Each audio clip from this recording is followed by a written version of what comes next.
Dear ladies and gentlemen, welcome back to the analysis of YOLENO TV. I hope you're well from wherever you're watching this channel. I'd like to start by appreciating you so much for making this channel grow. If you wish to support us, just subscribe to our channel and give this video a like. So today, William Ruto was being taken through an interview at SAGANA because you understand that he is on a 5-day tour of the Mount Kenya. So in that interview, William Samuel Ruto was taken through a series of questions, and one of the questions that William Ruto was taken through was the issue of national debt obligation to IMF, China, Exim Bank, and the like. So the question that was posed to William Ruto is to tell Kenyans whether the country or whether the government has been borrowing. And why was he asked this question? Simple. Because during campaigns, William Ruto detested the fact that Uhuru-led government was constantly borrowing. You remember those narratives? Whenever they went to the public rallies, they would talk about Raila Amolo Odinga being the person who's pushing Uhuru Muigai Kenyatta to take more loans. So as a result, they promised that if they take over the government, they would desist from taking more loans. So this is the reason why this question was posed to William Ruto, to simply state whether they have been taking loans, because you've seen online lately, most people are saying that this Kenya Kwanza regime has taken, I don't know, more than $1 trillion and the like. So William Ruto was supposed to respond to this question. But from the video that I'm going to share with you, that is regarding the requests, the response that he gave, you will tell in that video that kuna vile alikuwa analenga hiyo swali, taking the interviewers around in cycles, it's like kupaka mafuta kwa kitu ambacho kimeparara. So hiyo ndio kitu ambacho alikuwa anaona inafanyika pale, because he declined to say whether the government has borrowed. I remember the only thing he asked the interviewer is, did they ask you how much you paid?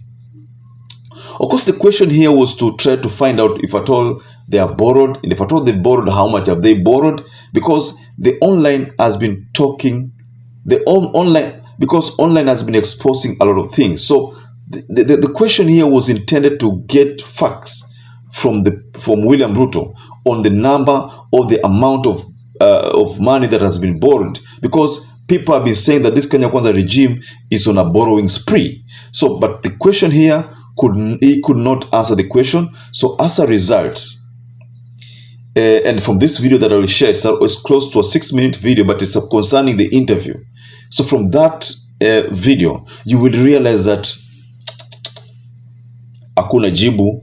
The only thing he talked about is how the economy has grown, is how they've been able to increase the savings base, and how they have been able to finance certain projects.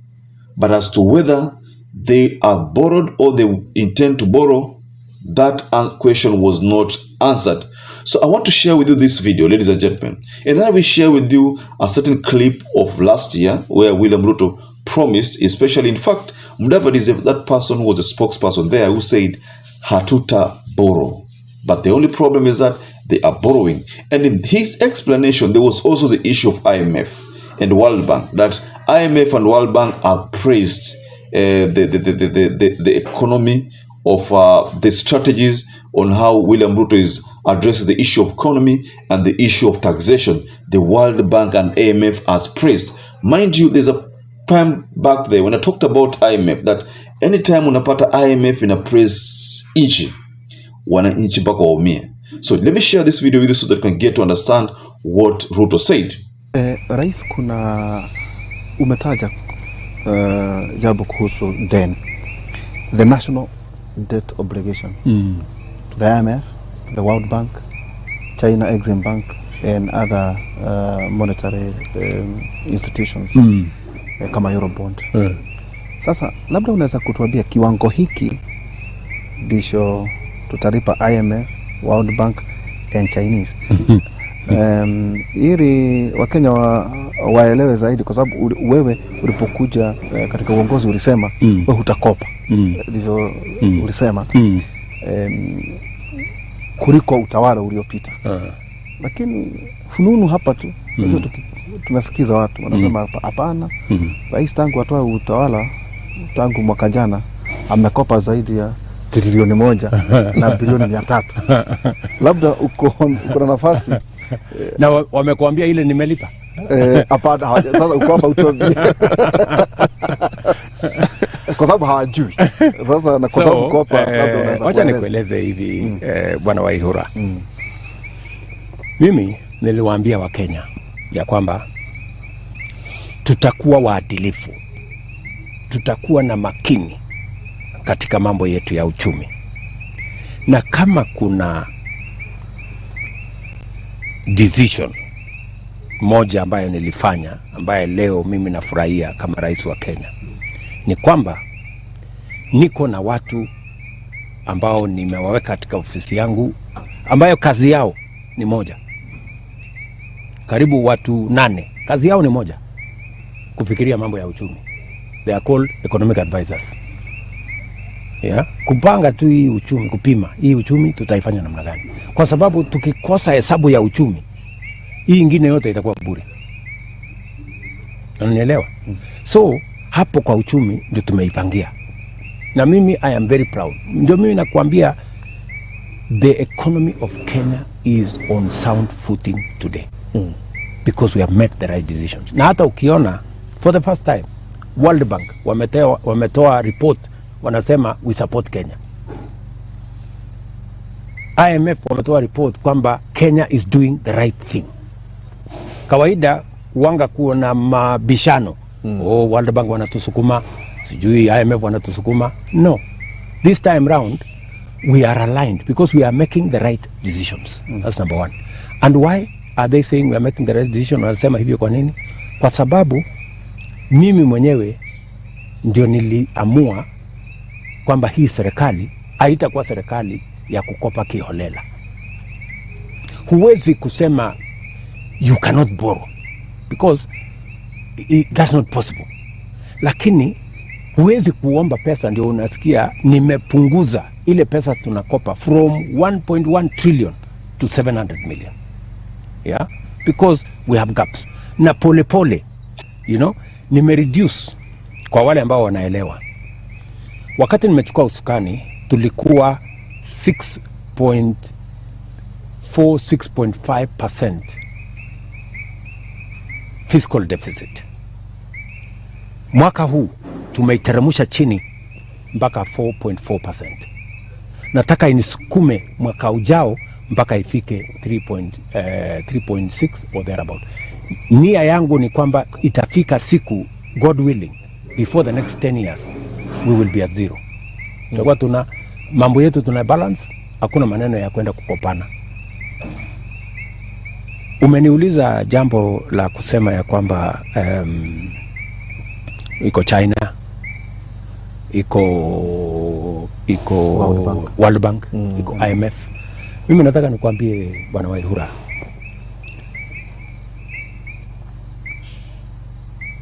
tuko na nchi 28 katika bara la Afrika ambao wako katika barabara ya kushindwa kulipa madeni. Tayari nchi 8 tayari. Sitaki kusema majina kwa sababu itaniletea kisirani na watu wengine, kwa sababu watu hawataki kutangazwa yako. Nchi 8 tayari imeingia kwa shimo ya kukosa kulipa madeni. They have defaulted. Kumaanisha kwamba karibu wanafilisika. Yani they have defaulted. Siku ya kulipa deni imefika na huna pesa ya kulipa. Kwa hivyo na hutaki na huna. Lakini sasa utafanya nini? Huna. Nchi 8 tayari katika bara letu la Afrika. Kenya ilikuwa inaelekea hiyo barabara, na watu wengi walikuwa wanangojea Kenya ielekee hiyo barabara, lakini vile niliingia nikaweka break. Wacha nikupatie habari njema, na nipatie Wakenya wenzangu habari njema. Mbali na kusitisha ama kukomesha pesa ambayo tunakopa ambayo inazidi mahali tunaweza kulipa, that we have stopped. Ya pili, sasa tumeipangia kulipa ile madeni tuko naye hapa mbele.